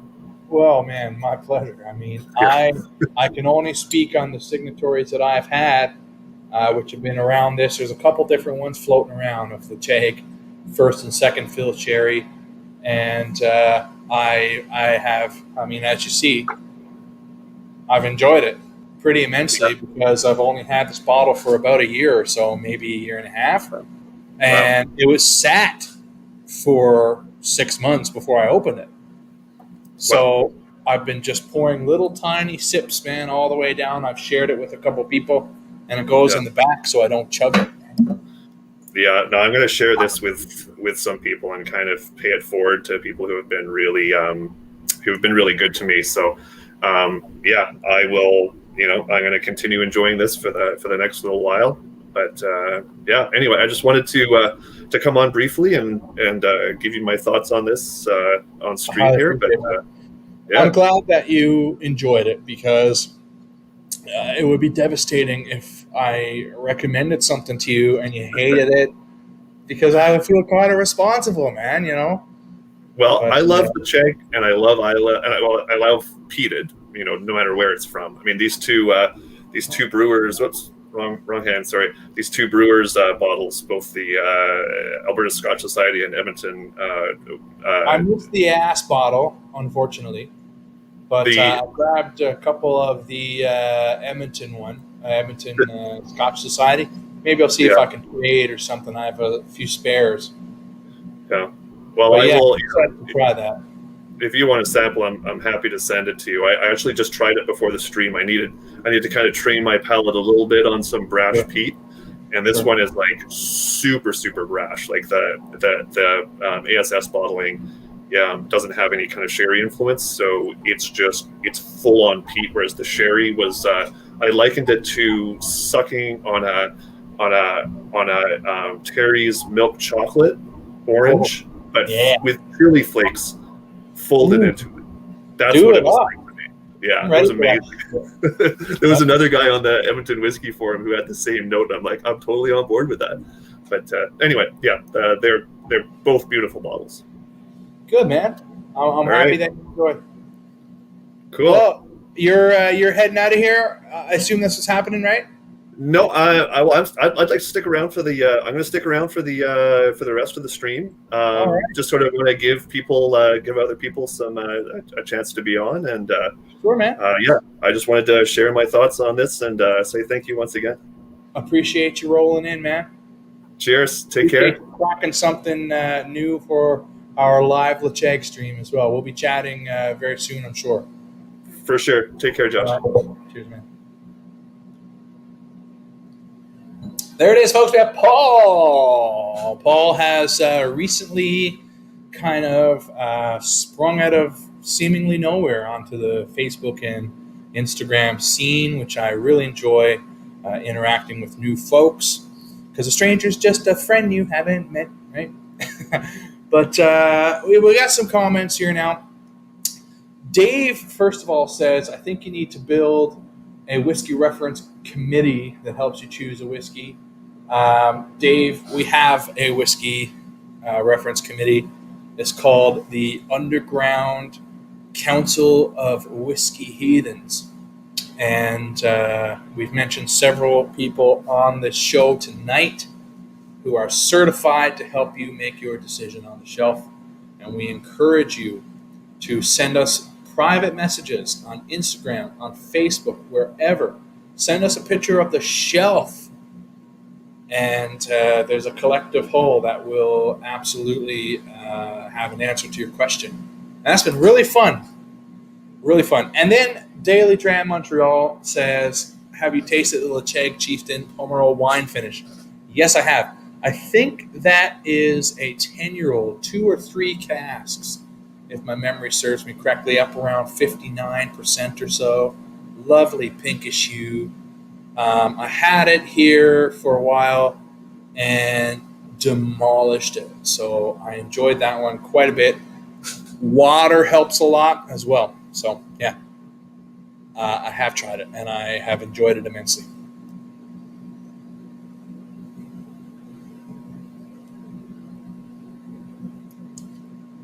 Yum, yum, yum, yum, yum. That is delicious Lecheg right there. I'm going to pour some more of that 10-year-old now. Actually, you know what? I'm going to pour just a touch of the 21-year-old just so I want to pair it with the cigar more.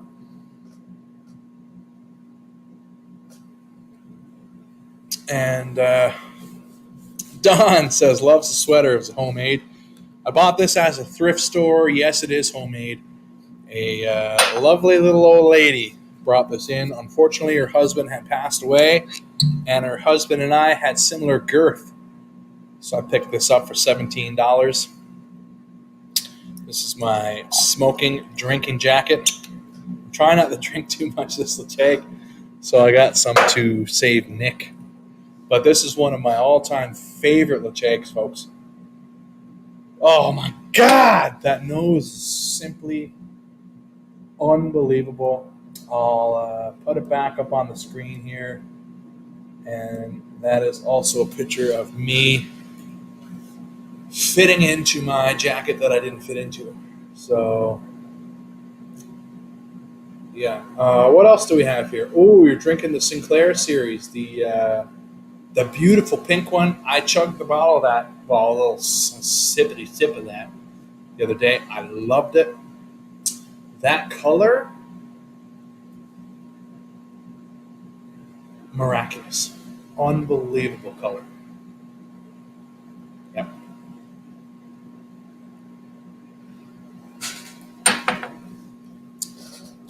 Oh my God. That's like a root beer candy. It's like Coke bottles rubbed in a bunch of peat moss and gravel.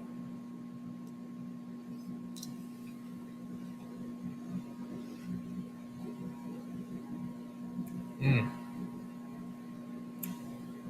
That is unbelievably delicious. That is just unbelievably delicious. Also, I didn't go with the cigar here. Where is it? Here. I didn't go with the Indonesian Bull. Now that the wrapper's gone,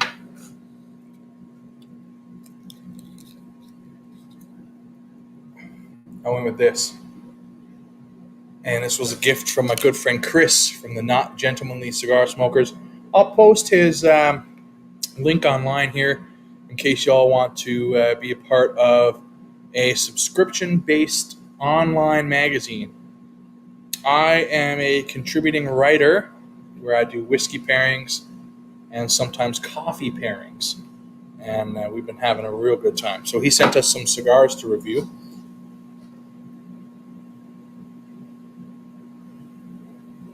And Steven says he had the Bonnehaven.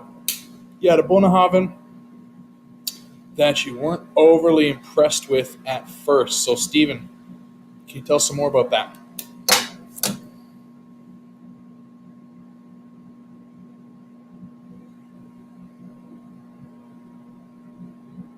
Oh, man, it's a good stogie. So, did it pop up here? Did it pop up? I don't think it popped up, did it? No, it didn't. How do I do that? Sorry, folks. I'm trying to... Oh, here it is.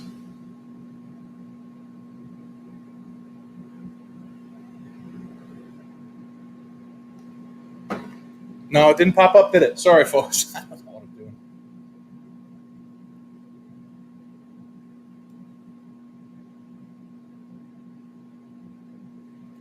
Let's try that again here. I'm trying to send a link.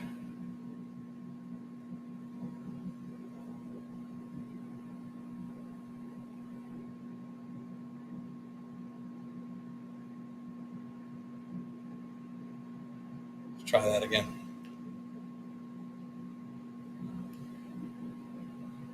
Oh, weird! It won't let me. It won't let me type it in. Can I? Can I? Yeah, I can put websites on here. I'm gonna send this to Ty.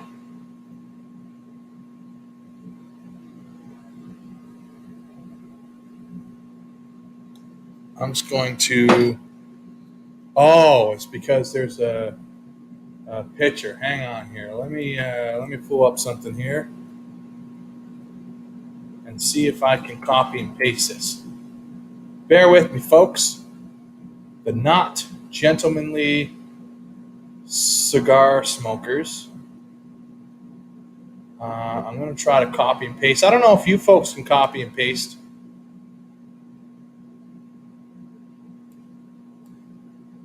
But yeah, if you're interested in a paid subscription, there's a bunch of stuff you can get on the free as well. But if you're interested in the paid one, then go ahead and click here. There we go. Oh shit! Someone's in the lobby, folks. Someone just rolled into the lobby. A fellow whiskey heathen. We have Clay, older by the minute, is about to join us. Let's go ahead and bring Clay in. Clay, are you ready? Clay's ready. Here we go. Bringing in Clay. Boom. Hey, what's going on? Clay. Now, we can hear you, or we can hear me in the background of you. Why is that, I wonder? It wasn't like that before, but I don't know things about this. It might be my audio. What are you drinking tonight? Maybe Hold on a if I whisper like this. Oh, you got to go into settings echo cancellation or some shit. Ty is like the techie guy, and I simply have absolutely no idea what's going on. So How's that working? test, check, check.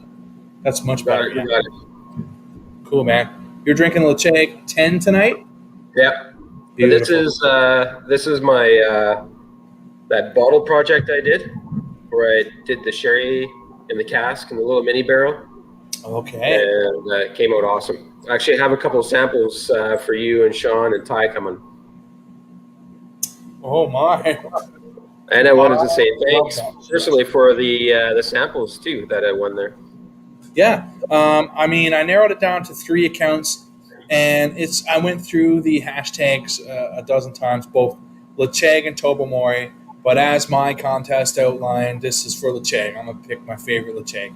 And 1, you posted the 10, which caught my attention.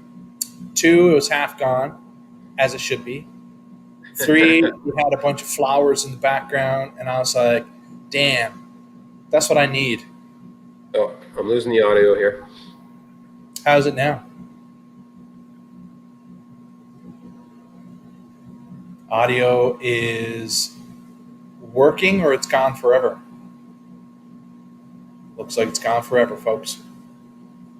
But yeah, he won 5 Lecheg samples. I'll pick them at random, and I'll try to make like a transition. I think I lost the audio. Let's kick you out and bring you back. We're going to kick him out and bring him back, folks. Kick from studio. Oh, shit. I can't hear you. He's gone. Can you hear me now? No. Let's kick him out, and then we'll bring him back. Kick from studio. Boom. Now, you should be able to hear me, and see if you can come back in. Let's try that again.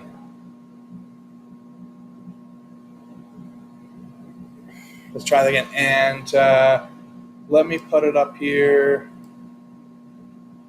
on the screen so that you can click this link again here. Older by the minute, Clay. So yeah, we had a couple cool giveaways tonight. To everybody that won, congratulations. Super exciting, and I'm so happy that Nick ended up picking a bottle that I really, really wanted to open. And there's no reason why I didn't open it. It's just waiting its line, with all the other Lechegs. But yeah. It's been a great night discussing Lecheg. And Nick, you bastard, not only you won the samples, but you won a Lecheg glass and a Tobermory glass.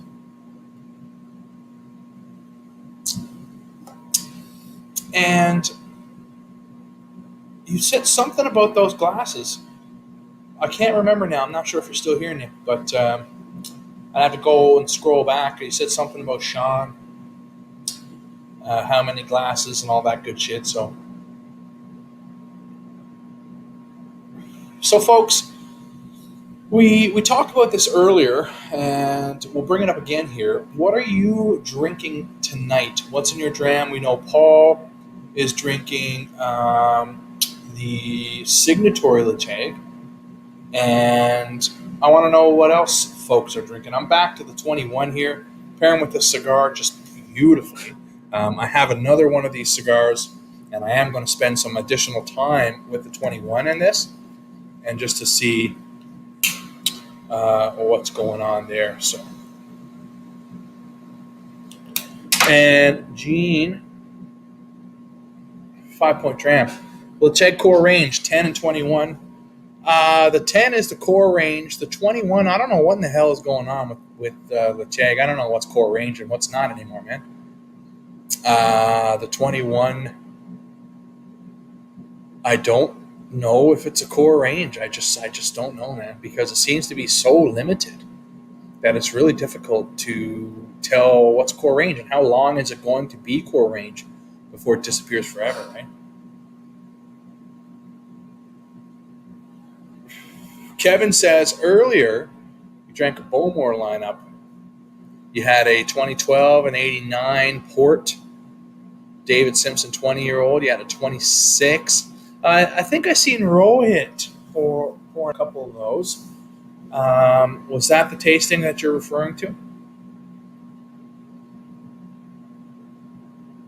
Yeah, the 21 are limited releases. Everything seems to be limited. Apparently, the new 23 Tobermory is a core range, but it's so limited that I just don't know like how long this is going to be around.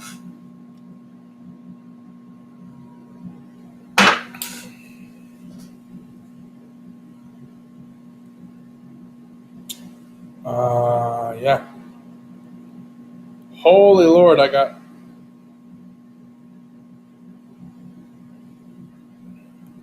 100 messages here. Sorry, everybody.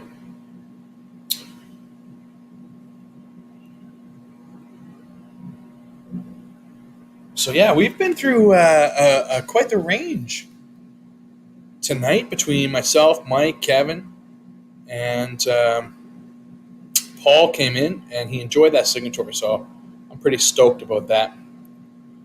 Like I said, if I told him to get something, he just hated it. Cool. I have an 18-year-old Lacheg here. This is batch 2. I've never actually seen batch 1, but it's a beautiful label.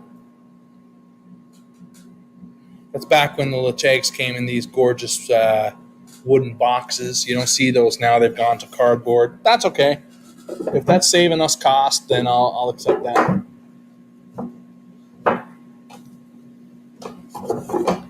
Excuse me, I just had a slight burp, and it was mostly Lacheg. 10-year-old Bordeaux. Old whiskey getting harder to find. Yeah, man. Harder to find, harder to attain. It's getting more and more expensive. And that's unfortunate, but that's the whiskey time that we're in. Maybe there'll be down to this boom here. That XOP, see, I didn't have that. I missed it when it came in. Like a 20-year-old Octomore 6.3. Wow. Okay.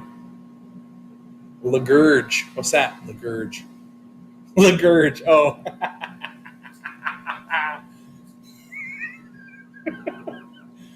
Yeah. Lagurge for sure. Oh, man. This is so nice. That's a 21 again. My God. One of my favorite Lachegs ever.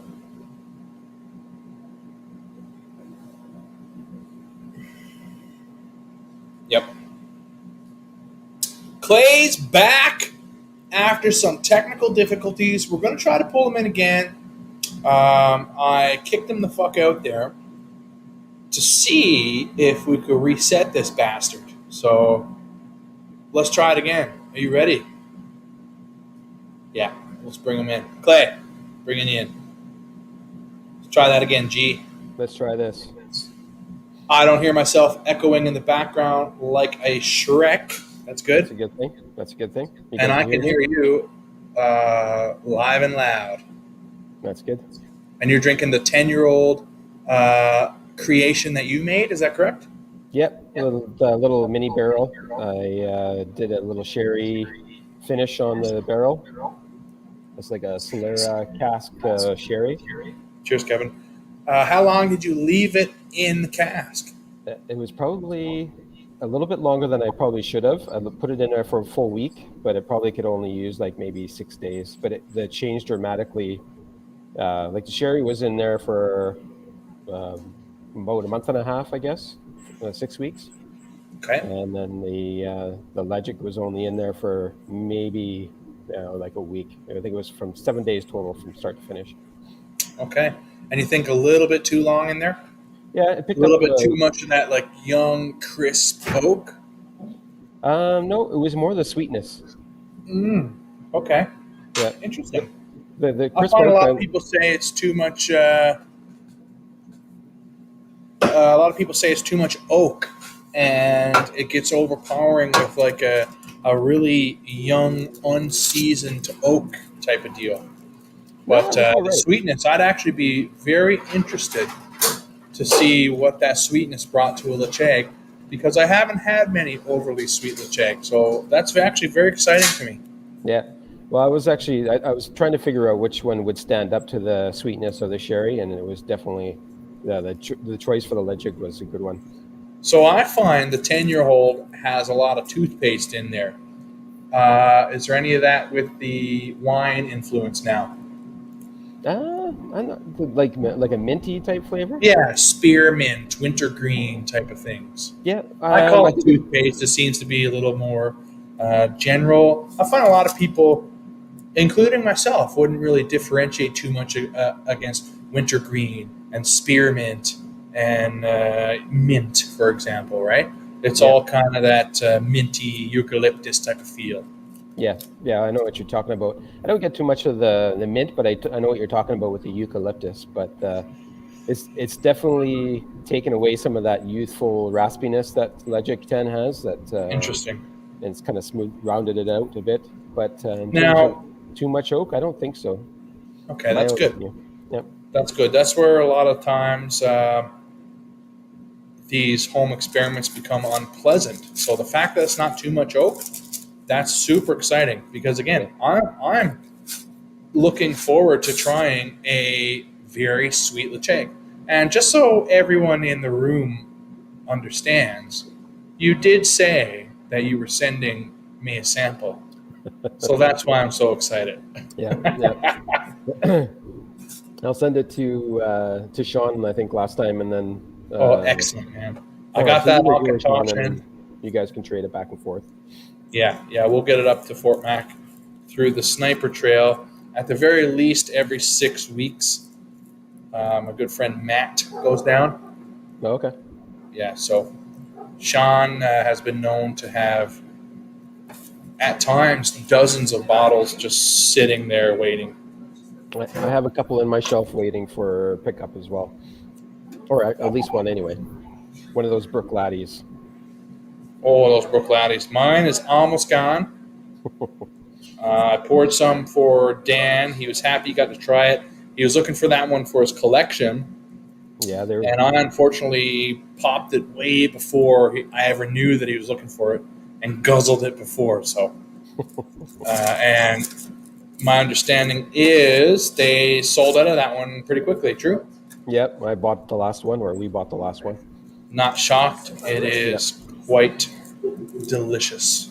Yep. I'm looking forward It's to that old school Brook Laddie vibes, man. That salty deliciousness. Yeah. I got the Vancouver Club one as well, so I'm looking forward to that one. That was got Chateau Le Briand finish on it. Affordable prices too. Yep, definitely. Yeah, the Vancouver was a little bit more because it was 2 years older than the Torrey Pines that you guys got. Hey, that's the name of the game, man. Yeah.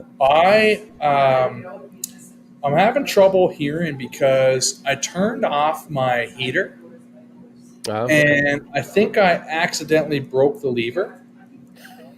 So even though I very much turned off the heater, it is very much not turned off. Yeah, and it's super loud in the background. So Okay, we can't even hear it really. everybody It's a says they background can't noise. hear it who I asked, but I can hear it. And it's so drastic. So I do apologize if I'm trying to like lean in like this. Yeah. Did you manage to open up that other one that was sent up to you? That other bottle? The Alcantoshan? Yeah. No, I'm waiting for a very specific person. My friend Ben comes and lives here for short periods. So when he is able, he is going to come here. And he fell in love with Alcantoshan. I gave him the 3-wood. He loved it. I poured a little taster pack I had, the 18-year-old, the 3-wood, and the 12. And he just fell in love. And he just kept buying 3-woods over and over. So We're going to try that side by side with 3 different versions of the 3-wood. Oh, 3 different versions. Nice. That'll be cool. Yep. That one's from the late to mid 90s, or maybe even early 2000s modeling. Yeah.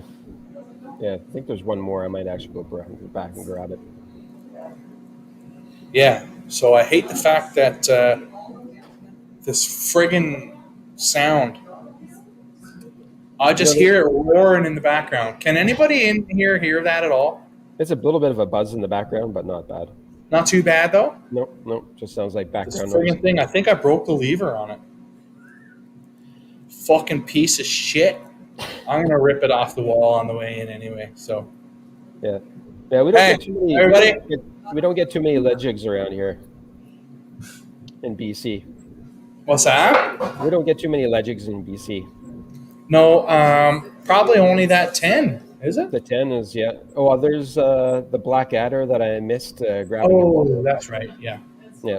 There was probably about 10 bottles on the shelf one day, and I went back next weekend to go pick up one. It was all God. yeah. So somebody's got lots of I'm bottles. lucky. So here in Alberta, many of my Lecheg bottles have been from auction sites, but also I'm in Alberta, so the weirdest indie Lechegs that you could ever think of comes in. Yeah, you got some cool ones there. I've been lucky. Yeah, there's some very So what cool else has bottles. been capturing your interest recently? You know what? I'm trying to kind of broaden the variety of different distilleries that I get. Just getting the core ranges, because I'm relatively new to the whole game, so I'm just trying to diversify all the different types of ones that the style I'm getting. So I promised myself I wouldn't open any other bottles until I finished some other ones. So I got kind of a backlog of bottles that are ready to go. Yeah, I made myself the same promise, and then I opened like 3 Lecheg this week. So yeah, the struggle is real. Yeah. And once you folks get into the whiskey collecting game, I collect whiskey, I do, but it's a revolving collection. It's in and out, open, drain, and replace with another. So yeah, it's super fun to collect, but it's even funner or more fun if you prefer drinking it. Yeah, exactly. Well, there's a few bottles that I've paid, what I consider a fair bit of money for, and then I'll probably wait until this COVID thing lifts to kind of share it with other people. Because otherwise, would you mind sharing an example of which one maybe you're tucking away? Well, I just recently got that bottle of old malt cask Pityvich. Ooh, from like 2008 or something? Yeah, it's like from, I think it's even older than that. I can't remember. Oh, look it, man. That's cool. See, that's a very cool one to bunker down and share with someone who stops by and is like, what the hell are you doing with that, right? Yeah, and I picked If up a someone bottle. stops by and they're like, why the fuck do you have that? Let's crack it right now. You know what this is? Let's crack it right now, right? Yeah, somebody that shows the same enthusiasm, we want to share that experience, And then I got that Glenburgie 19, that old malt cask as well. A Glenburgie that I've never seen. Super cool, because I also collect Lecheg, Glendronach, and Glenburgie. I know your love for Glenburgie too. I love Glenburgie, man. Glenburgie, if you prefer. Burgie, whatever. And I got that old Carnmore, that BC exclusive one too. That's one I'm waiting. Is that the old Perk 23 exclusive? Yeah. We tasted that in a tasting not that long ago. Very different than the Alberta one, but enjoyable, very odd conversation type of whiskey. Yeah, I think I heard it was more Coal Isla in it than anything else. I don't know, but I don't know what's in the blend, but that'd be interesting to know.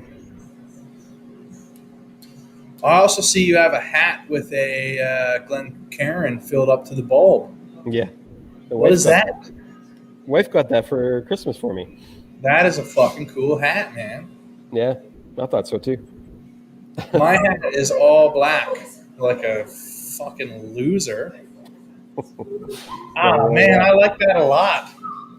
I would wear the hell out of that hat. I got a lot of comments when I go into the liquor store with it. Oh, for sure. I'm in there for a purpose.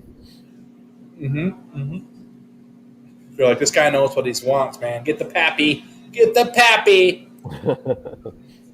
No I problem. have to purge out this space real quick.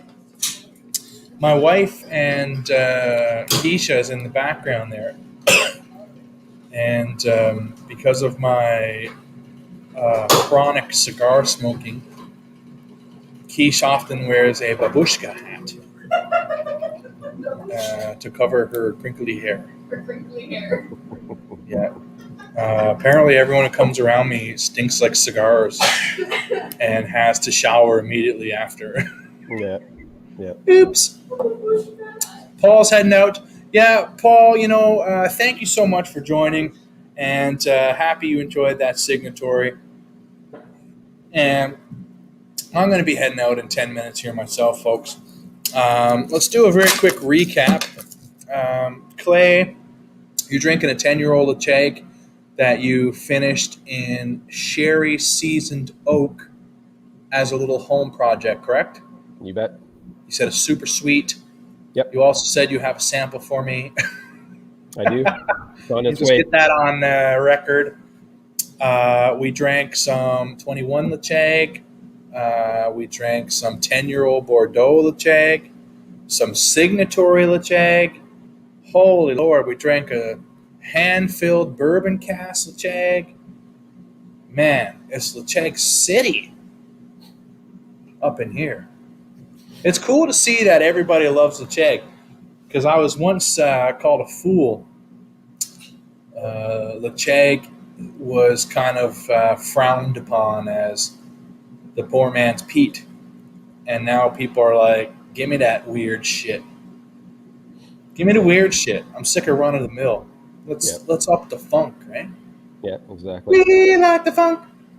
It doesn't hurt that it's priced better than the Lafroigs and the Ardbeg 10s as well. Well, again, go buy a 21-year-old Lafroig. I think at the time this 21-year-old Lachag was around $250 to $350, depending on your market.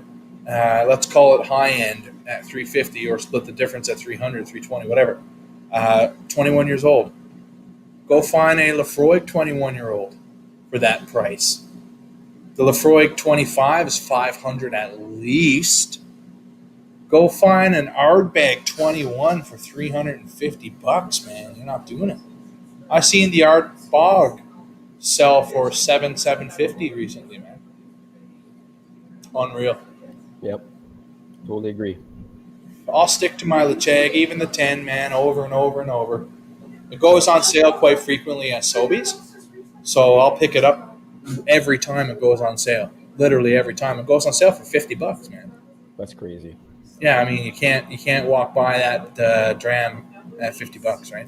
Yeah, well, it's about 76 here in Vancouver, BC, which is still a great price. Yeah, here regularly $70. Yeah. So when it goes on for $50, you're saving $20. I mean, that's huge. It's huge, right? I agree, man. Yeah.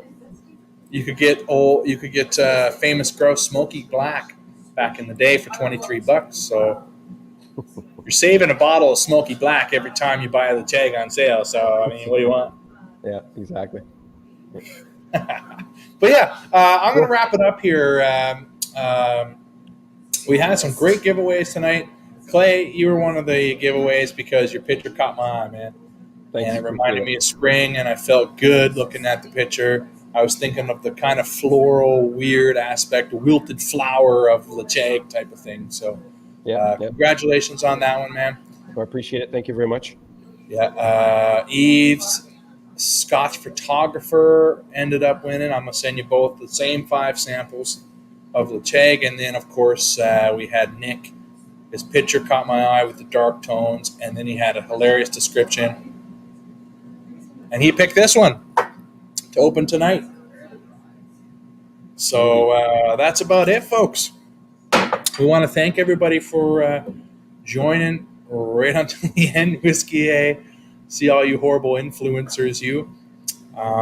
Yeah. I want to go back to the council, the underground council of uber chronic whiskey nerds. Folks, we're out there. Myself, Sean, I mean, like, we're just happy. Send us a picture of the shelf.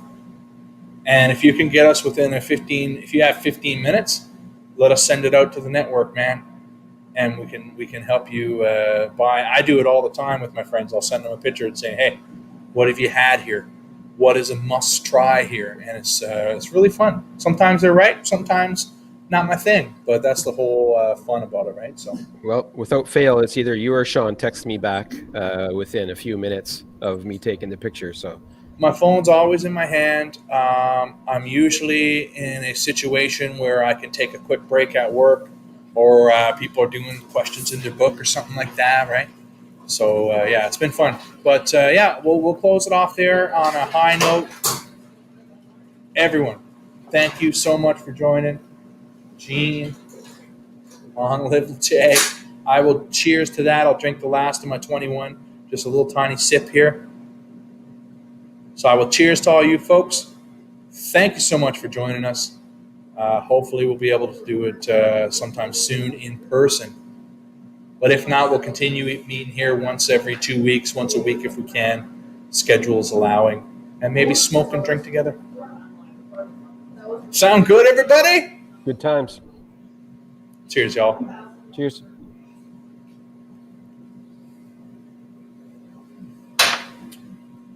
There it is, folks. We're heading out.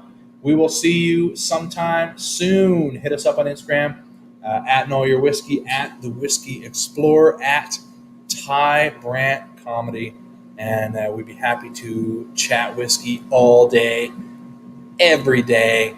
If you're into that Lacheg, bust it on out. Let's talk about that. Cheers, everybody. Good night. And if you can't be good, be safe.